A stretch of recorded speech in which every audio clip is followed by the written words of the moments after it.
boy, it is finally here. It is finally here. So, if you weren't aware, the past few days there have been some rumblings about a demo for Trails in the Sky remake, and it is here. Now, Falcom decided to go and drop it at like 3 AM in the morning for me, which is a bit rough for the EU mandems. The America was alright, obviously Japan it was more than fine for them. I was a bit late to the party. I was like overslept by like 2 hours. Funny enough, I woke up like an hour beforehand and I was like, nah, let me just go back to bed. And yeah, that was pretty much it. But that is beside the point. So demo is finally here. So in this video, I'm just going to be giving my impressions on what I've played in the demo so far and whether or not Falcom have done a good job with it. So without further ado, it's not going to be like a scripted one, it's going to be more free flowing as usual. So without further ado, let's just jump right into it. So the story, that's going to be probably everyone's most worried thing about the demo or even the game in itself. So far the story has been a one-to-one pretty much for the most part. I think obviously there's going to be, they said there's going to be like added scenes and everything and side quests and all of that, but in terms of the actual story itself, it pretty much plays one-to-one with the original game, which is the best thing that you can probably hear when it comes to remakes, because I know some people, when it comes to remakes, they're a bit funny with it, especially with Final Fantasy VII Remake and Rebirth. Granted, for me, I still enjoy those games, though yeah, I can see why some people might be a bit worried here and there. But in this case, Falcom have stuck to the guns, nothing has changed yet. We do not know what's going to happen in the full game yet. We just have to wait and see, but so far from the demo in itself, it is pretty much a one-to-one. Now in terms of like the game and everything, it's like translation, I should say, more or less, is good for the most part. I don't think I found any issues so far. Now obviously people that have played the game and know the ins and out of it, they might find something. I know there's always going to be someone that might find something a bit tedious, or they didn't like it, they want the original text back and all of that stuff, but for the most part I think they've still done a good job on the translation. Although there is like an odd translation they've done. So it's called the Esmeralda's Tower, and for whatever reason they changed it to the Jade Tower now, and I'm not too sure why, because the word is still there, it's still being used in like some of the dialogue that you see in like with other NPCs and stuff. So a bit of an odd one, but it's early change. I would say is a minor, but we've had the whole thing where was it Reverie, where change from a reverse Babel Tower to the Retributive Tower, which honestly made no sense.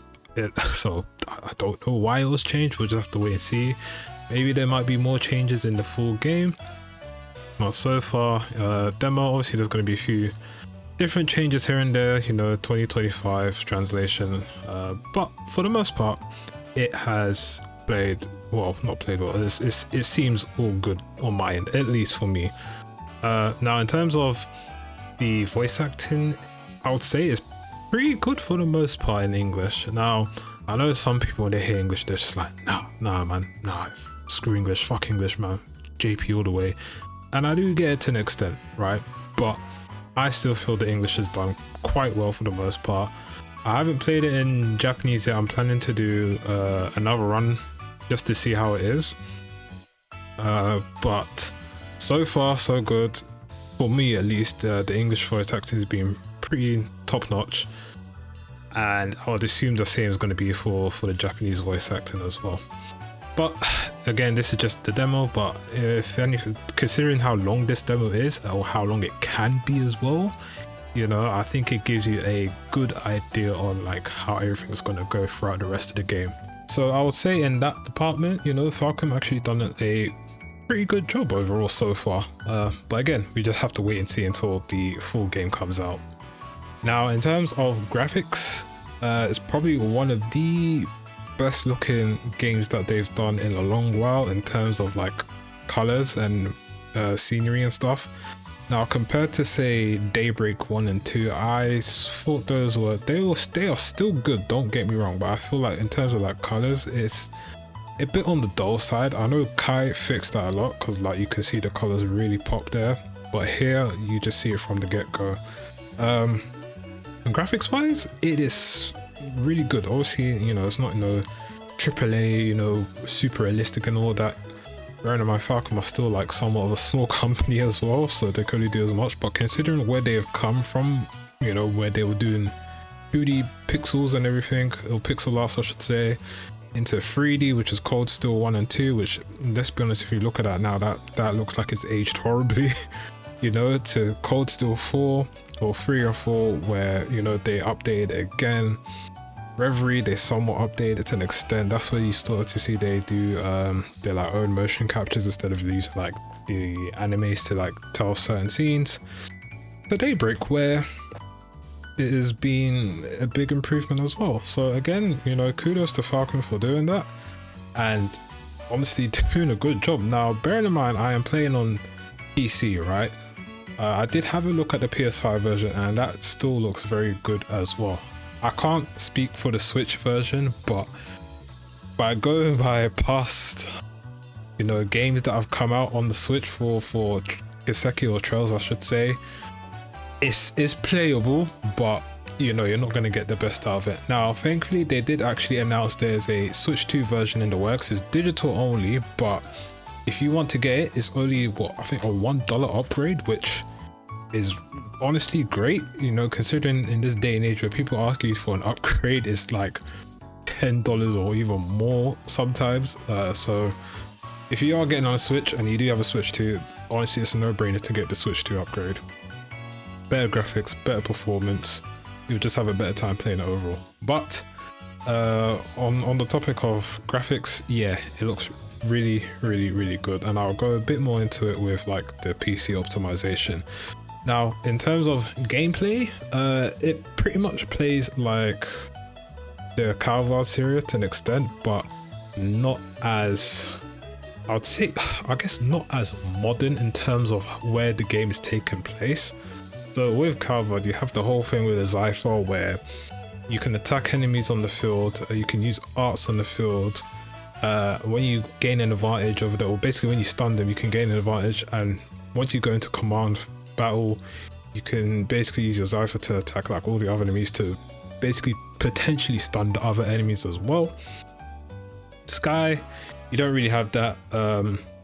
Essentially you stun an enemy and it's not like it's going to hit all the others because clearly the technology is not there at this current time in the timeline, but it still more or less works like Daybreak. Now, I know when people see that, and I saw a hefty amount of comments on one of my videos saying this is action, why are they going this route for, I'm not gonna play this, and in my head I said, bro, have these guys really watched it? To the point I had to even make that other video that you might have seen on my channel or something to say that it's still turn-based. The game is still turn-based. When you're facing strong enemies or you know, the monster chest or bosses that you like part of the story, it forces you into command battle.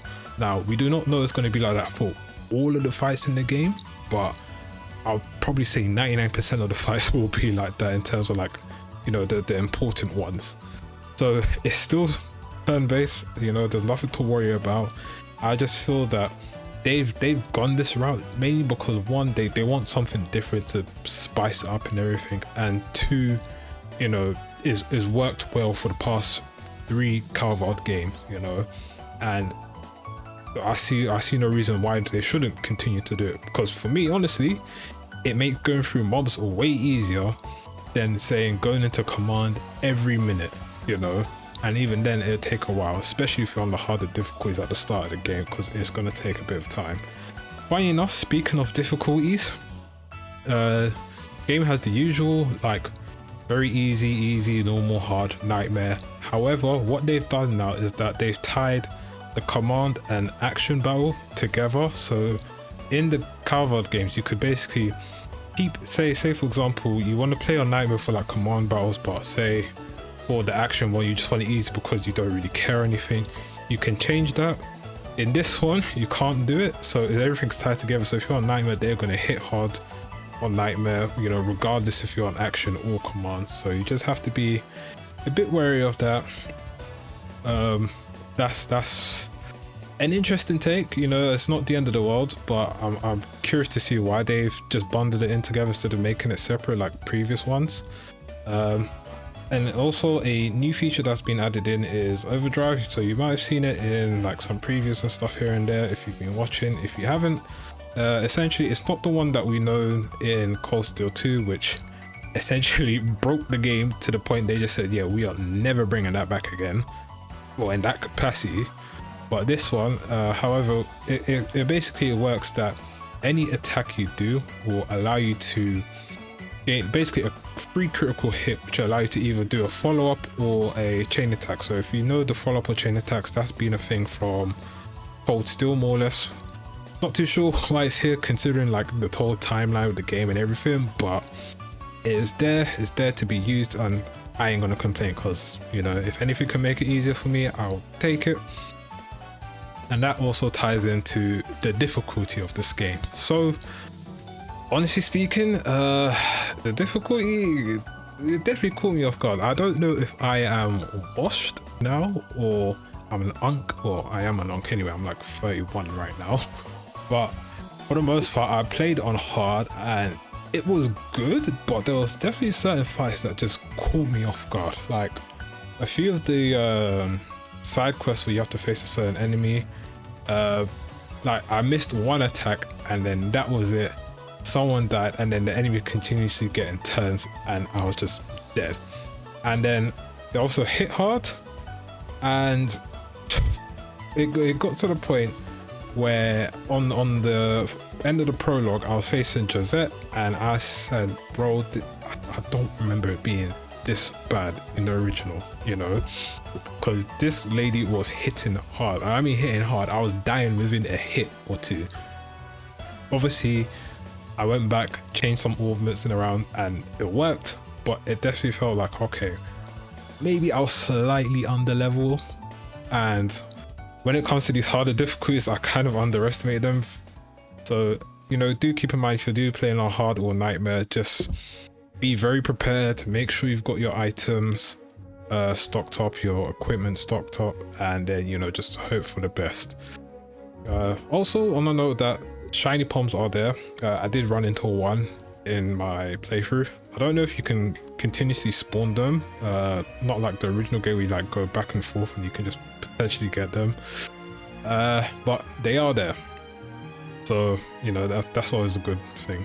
But yeah, overall I would say Falcom have done a good job in terms of the graphics, the gameplay, the difficulty. You know, the balancing seems good for now. I don't know how it's going to be later on down the line. You know, I don't think it'll be as busted as the original, where essentially, you know, you could use clock up once and then that was it. You know, you'll be sped up throughout the whole fight. You know, that's not a thing anymore. But yeah, I enjoyed it for the most part, you know, so yeah, kudos to Falcom on that one. Now for the music, that's where I think a lot of people might have their worries as well, because the original one was great, all basically perfect all around in my opinion. You had the Evo version as well, which I know some people didn't like. I enjoyed some of the Evo tracks, not all of them, but you know, not to the point I was like, yo, this track is trash, I don't want to hear it ever again. But yeah, so far from what I've heard, you know, from Sophisticated Fighter and the others, it's good so far. You know, obviously I need to sit down and listen to it, I'll say, properly without me like fighting enemies and stuff and the background noise, but for the most part I think they have done a good job. I'm curious to see how all the other soundtracks are gonna be, especially like, you know, final boss near the end of the game as well. That I'm gonna be interested in. I cannot wait for it. But in terms of music, you know, I think again they basically nailed it for the most part, and we just have to wait and see if for the full game to see how all the other tracks are, unless, you know, people have managed to data mine it and get all the tracks and stuff, which I don't think that's the case. I don't think they'll be that sloppy to leave it in there, but you never know in this day and age. But yeah, music, honestly I'll say 9 out of 10. So now PC performance. Oh, sorry about that. Yeah, you could tell that I'm pretty tired. I've been talking for like hours when I was streaming, and I'm recording this after, so my voice is starting to die out a bit. But yeah, PC performance, that is where people was worried a lot as well, especially me, because I said this is what Falcom's first PC port they've done in like what, 15 plus years or something like that. So, you know, everyone had the right to be worried, especially considering the fact that previous games that have come out have been very good port wise, unless you want to count CLE, where their ones have been a bit hit and miss, although recently they've nailed it down as well. Falcom have actually done a very good job. Now, in terms of like options and stuff that you have there, you pretty much have the majority of stuff that you've seen from previous games. So you've got your, you know, your resolutions. You can select what monitor you want it to go on. It supports ultra wide, different frame rates, all that good stuff. Obviously it's missing a few other stuff from like I guess Durante's team, like the whole DLSS and everything. I think CLE have that as on their one as well. A few stuff that are missing, but it's not the end of the world. But you know, considering this is their first port in a very long time, I guess they took a fair amount of the good stuff that they've seen through other PC ports and implemented it here, and it works well straight off the bat. You know, even a blessing for me is that you have the option to say not mute the game or anything, or like let it continuously play when you're out of the window. It's good for me when like I'm tabbing out and I need to like check something and everything, so stream and recording can just continue on normally. That is always a plus in my book. I hate when games don't really have that because it's kind of tedious. But you know, yeah, I was pleasantly surprised. Now again, I do have, you know, probably top of the line PC, 5090, you know, an X3D processor, a fair amount of RAM. So yeah, I expect it to run well, but apparently even for people that have like lesser specs, it runs quite well. So that's always a plus, you know, because let's be honest, not everyone's, you know, blessed to have great PCs and all of that.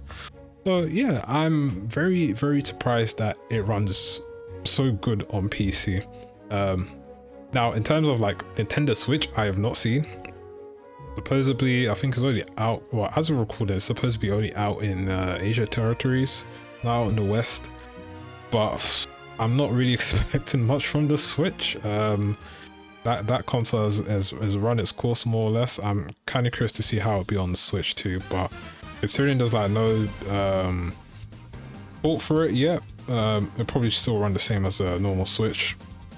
But yeah, in terms of optimization, performance and all of that, yeah, it pretty much runs flawless, you know. So kudos to Falcom for actually putting in a decent PC port, because we all know in this day and age PC ports, some of them are really bad, really bad. Now with all that said and done, that's pretty much it for the video. Didn't want to make it too long. Knowing me, is probably going to be somewhat long, but for the most part that I've played on the demo, I'm very pleased to say that Falcom have done a great job across the board. You know, like obviously there's some concerns here and there, but you know, it seems that they've actually managed to nail it down. So hopefully going forward, they can actually say, you know what, we'll release it on PC as well in other regions. So say, I don't know, say for example, the new car game, or I don't know what they're going to call it at that point, maybe they might be able to release it on PC day one as well. But again, we'll just have to wait and see. But yeah, literally I've got nothing really bad to say about this. You know, everything still works well, everything runs well. You know, the game is pretty much a one-to-one of the original. Obviously some stuff might have changed here and there, but yeah, it is looking good at the moment, looking good. I guess one thing that I could say they could add is the music description or music BGM information that we've seen in like previous Trails games.